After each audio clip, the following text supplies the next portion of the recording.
बिस्मिल्लाहिर्रहमानिर्रहीम अस्सलाम वालेकुम। अल्लाह पाक की रहमत करम फजल और शुक्र के साथ आज की वीडियो करते हैं जी शुरू। आज की ये वीडियो आपके लिए बहुत ज़्यादा स्पेशल होने वाली है क्योंकि आपको पता है ना, चिकन निहारी, मटन निहारी, बीफ निहारी हर घर में मोस्टली ये रेसिपीज़ बनाई जाती हैं।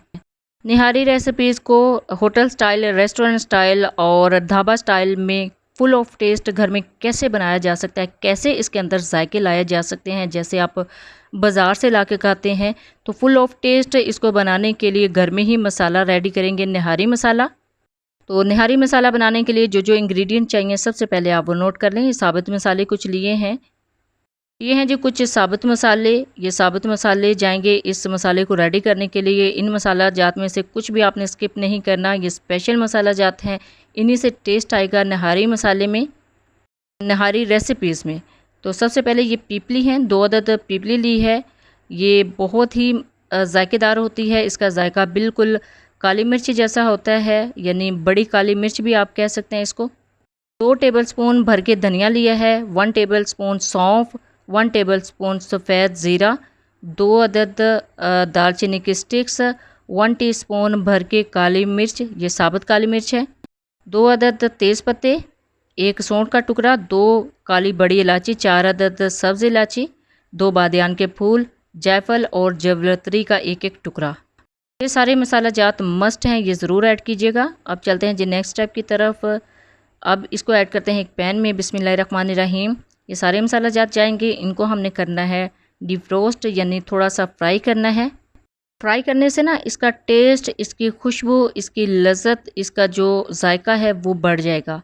तो 2 से 3 मिनट के लिए दरमियानी आंच पे इसको फ्राई करेंगे। इसका कलर चेंज नहीं होने देना बिल्कुल भी, यानी इसको जलाना नहीं है।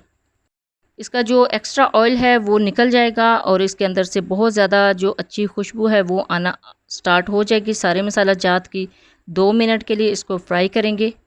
सारे मसाला जात का कलर एज़ इट इज़ ऐसे ही रहना चाहिए, कोई भी कलर किसी भी मसाले का डार्क नहीं होना चाहिए, ब्राउन नहीं होना चाहिए, सेम कलर ऐसा ही रहेगा। लेकिन हमने इसको जस्ट फ्राई करना है दरमियानी आंच पे 1 से 2 मिनट के लिए। सिंपल मसाला जात को ब्लेंड करने में और इस तरह फ्राई करने के बाद ब्लेंड करने में बहुत फ़र्क होता है। इसका जो जायका है, जो टेस्ट है वो डबल नहीं बल्कि ट्रिपल हो जाता है। अब इसको करेंगे जी ब्लेंड, एक ब्लेंडर जार में ऐड करेंगे। बिस्मिल्लाहिर्रहमानिर्रहीम। अब इनको करेंगे जी ब्लेंड, और ब्लेंड करना बहुत ही आसान है। जस्ट अपने ब्लेंडर जार में इसको ऐड करना है और ऐड करने के बाद हमने इसको कर लेना है ब्लेंड। 1 से 2 मिनट लगेंगे और बहुत ही ज़बरदस्त मसाला रेडी हो जाएगा। तो अल्हम्दुलिल्लाह जी ब्लेंडर जार में इसको ऐड कर लिया है। अब ब्लेंडर पे इसको चलाएंगे 1 से 2 मिनट के लिए। बिस्मिल्लाहिर्रहमानिर्रहीम। तो ये देख लें जी, बहुत ही ज़बरदस्त मसाला ब्लेंड हो रहा है। कड़ी पत्ता को आपने थोड़ा सा तोड़ के ऐड करना है। तोड़ के ऐड करने से ये आसानी होगी कि बहुत ही अच्छे तरीके से ब्लेंड होगा। अल्हम्दुलिल्लाह जी, अल्हम्दुलिल्लाह बहुत ही ज़बरदस्त निहारी मसाला रेडी हो चुका है। अब इसी तरह आप क्वांटिटी थोड़ी सी ज़्यादा करके अगर ज़्यादा मिकदार में बना के रखना चाहें तो इसको सेव कर सकते हैं, स्टोर कर सकते हैं लंबे अरसे तक। देख लें अल्हम्दुलिल्लाह इसका कितना ज़बरदस्त कलर आया है। और आप जब भी निहारी की कोई भी रेसिपी बनाना चाहें, मटन निहारी, बीफ निहारी, चिकन निहारी, आप उस रेसिपी में इस मसाले को ऐड कर सकते हैं। तो ये थी जी निहारी मसाले की रेसिपी। जब भी बनाए अपना फीडबैक ज़रूर दीजिएगा, दुआओं में ज़रूर याद रखिएगा। अल्लाह हाफ़िज़। Thanks for watching.